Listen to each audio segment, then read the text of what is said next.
Are you struggling to keep your hurdlers in shape this winter? In this video, I'm sharing the top 5 hurdle drills to develop speed, improve technique, and get your hurdlers ready for the upcoming season, even if you're stuck indoors. Hi, I'm Mike Caton from Ace Method Coaching, and over the past 2 decades, I've worked with thousands of hurdlers to help them master their techniques and dominate on the track. Winter conditioning does not have to mean falling behind.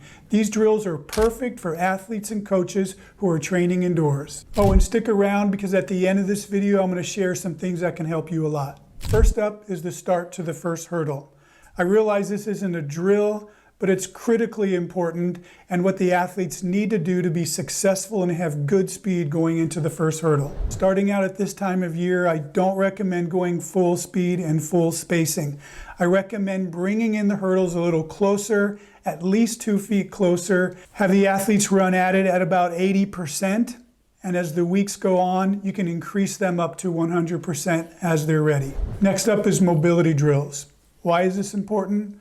One, because it's the foundation of keeping them straight over the hurdle and how to move their legs over the hurdle, but also it starts working on the range of motion of the hips and getting them used to the movement so that they can stay safe and stay low over the hurdle. Rhythm running over the hurdles. I realize this takes up a bit of space, but it's super important for this time of year. Hopefully you'd have a hallway or something long enough to do this, but the good thing is you can get away with low barriers. In fact, that's probably the best thing to use for this. Why is this important? Because you want to gradually get these athletes used to running at and going over these barriers at a fast speed.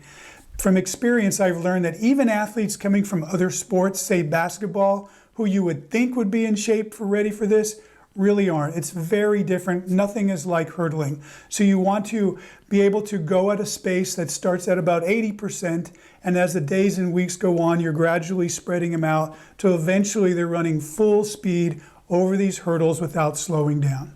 By the way, these drills are out of my Ultimate Hurdle Drill Library, which is part of my Hurdle Success System. It's over 50 hurdle drills categorized by ability level and area of focus. It's pretty awesome. Next up is a wall lead leg drill with or without steps. Why do you want to do this? Because you want to really focus on your athletes driving their knees towards that hurdle so they can go low and flat over that hurdle rather than going up high and losing speed. You need to get on this now. Last on the list is a cycle drill. Some people call it a quick step drill or off-speed drills. It's when you have the hurdles closer together so you're able to go over them in less than full speed.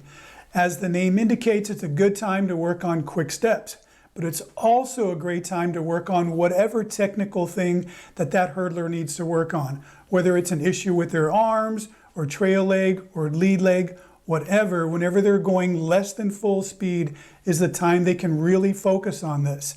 And this helps bridge the gap between doing it in standing in place or skipping and running full speed. So definitely one you want to include in your top 5. That's it. I hope this helped. If you have any questions or ideas for future videos, you can leave them in the comments.